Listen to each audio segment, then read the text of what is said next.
సీరియస్గానే. ఇప్పుడు మొన్న వచ్చేసి ఎవరో ఒక కమెంట్ పెట్టారు. ఏం కమెంట్ పెట్టారు? అత్తగారి చీర చాలా బాగుంది అని పెట్టారు.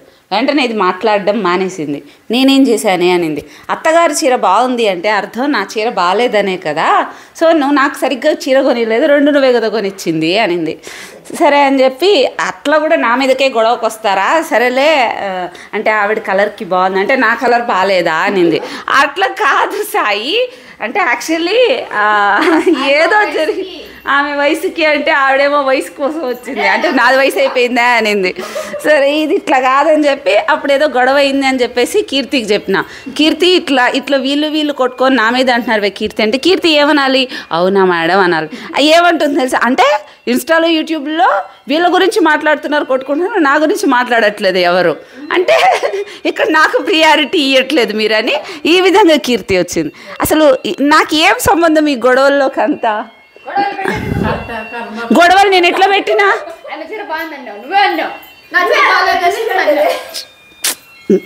ఇప్పుడు ఆఖరికి ఇప్పుడు తిమ్మమ్మ మరిమానికి వెళ్ళాలి ఇక్కడ. సరే ఈ చీర చాలా బాగుంది, నీ ఏజ్కి మంచి అంటే అయినా కూడా చక్కగా కనిపిస్తుంది కలర్ అని. వెంటనే అంటే నేను బాగాలేనా, నా చీర బాగాలేదా అనింది.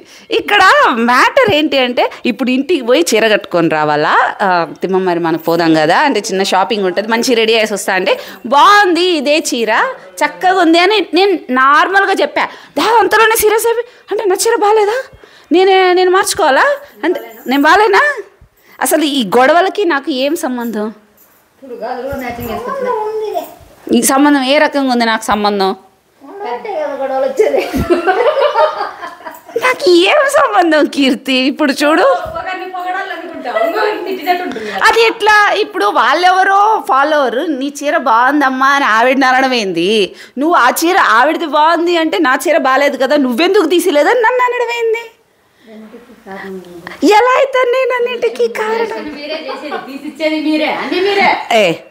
ఇప్పుడు నేను ఏజ్ గురించి చెప్పకూడదు, కలర్ గురించి చెప్పకూడదు, అలా కూడా నేను ఇరుక్కుంటాను.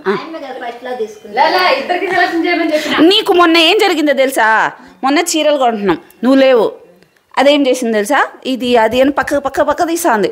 సాయి ఇది పక్క తీసి పెట్టేసేయి, పెద్ద మనిషి బాగుంటుంది అన్న. తీసి బుడుంగారు పక్క పెట్టుకుంది తెలుసా? ఇది నాకు. ఇప్పుడు మీరు కొట్టుకోండి. చూసావా? ఇప్పుడు నువ్వు నాకు సపోర్ట్ చేస్తావా, ఎవరికి సపోర్ట్ చేస్తావు? ఓహ్ అలా కూడా నేనే గొడవలు పెట్టాను. ఇప్పుడు అలాగ డైవర్ట్ చేసినా కూడా నా మీదకే వస్తారా? ఏంది కీర్తి నాకు ఇది? పోయిన జన్మలో నేను చెప్తాను, నేను కొడుకు అయిటాను, ఇల్లు తల్లి అదేమంటారు భార్యలో అంటారు. నాకు లిటరల్లీ మగవాళ్ళ కష్టం ఇప్పుడు తెలుస్తుంది. ఎందుకు అంటే ఇప్పుడు ఒక్కరి మీద ప్రేమ ఉన్న వాళ్ళు అట్లా తల్లితోనో లేకుంటే భార్యతోనే ఉంటారు. ఇట్లా ఇద్దరి మీద అంటే వీళ్ళిద్దరి మీద ప్రేమ ఉండే వాళ్ళు ఏం చేస్తారంటే వాళ్ళకి పడదు, కానీ వాళ్ళిద్దరూ కొడుకుతో బాగుంటారు. సో ఏం చేయాలంటే వీళ్ళని వదులుకోలేరు, వాళ్ళని వదులుకోలేరు. అంటే నీకు వాళ్ళు ఎక్కువ వీళ్ళు ఎక్కువ అని వీళ్ళిద్దరు మాత్రం కొట్టుకుంటూ ఉంటారు. ఎవరి కోసం? ఆ ఒక్కరి కోసమే. ఆ ఒక్కరి కోసం అనేది మాకు తెలుసు కాబట్టి ఇప్పుడు నా కోసమే కదా వీళ్ళు కొట్టుకునేది అని చెప్పి ఆయన కాంప్రమైజ్ అవుతారు. వీళ్ళిద్దరు కాంప్రమైజ్ అవ్వరు. అంటే నువ్వు ఇద్దరిని ఇష్టపడతావు కానీ ఎక్కువ అని అనవా అని చెప్పి వీళ్ళు అంటారు అనమాట. లిటరల్గా నాకు మగవాళ్ళ కష్టం అర్థమైనాక నేను ఇప్పుడు పంచాయతీల మధ్యలో గమ్మని చూస్తున్నాను తప్ప నేను ఏమనట్లేదు తెలుసా. పాపం అనిపిస్తుంది, ఎందుకంటే నేను రోజు పడుతున్నాను కదా. ఎంతమంది అడుగుతారు మీరు ఎందుకండి పెడుతున్నాము అని. నోరు మూసుకొని ఉండకుండా చూడు నేను ఎంత ఎదవని చూడు. అక్కడ వెయిటింగ్ లో అంతమంది ఉంటే పేషెంట్స్ మధ్యలో వచ్చి వీడియో కోసమని వచ్చి వీడియో తీసి మళ్ళీ వీళ్ళ మధ్యలో పెట్టుకొని కూర్చున్నాను చూడు. ముచ్చట్లు ఎవరిది తప్పు? ఇద్దరు మంది అంటే మేమిద్దరు మంచోళ్ళు. బాగైందా? అర్థమైందా? గొడవలు ఎట్లా వస్తాయో ఇట్లా వస్తాయి. సరే సరే సరే సరే ఆగండి.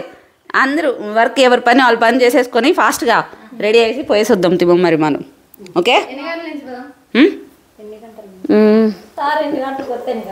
4కి వస్తాడేమో. 4కి వెళ్దామా? పోనీ నాకు జిమ్ పోతుంది ఈరోజు, ఇంట్లో చేసుకోవాలి. అబ్బా ఎక్కడికి 5కి వచ్చేస్తావమ్మా? నీకు కదిరి నుంచి తిమ్మమ్మారి మానకి 4 స్టార్ట్ అయితే నువ్వు 5 అవుతుంది. కటార్పల్లి కూడా పోవడానికి ఉండదు. కటార్పల్లి పోవాలి, కటార్పల్లి పోయి రావాలా. ఒక పని చేద్దాం, కటార్పల్లి ఒకరోజు వెళ్దాం సండే, ఈరోజు తిమ్మమ్మారి మన పోయేసి వచ్చేద్దాం. కటార్పల్లి వేమన సమాధినే. కటార్పల్లి తెలీదా నీకు? నీకు కూడా తెలీదా?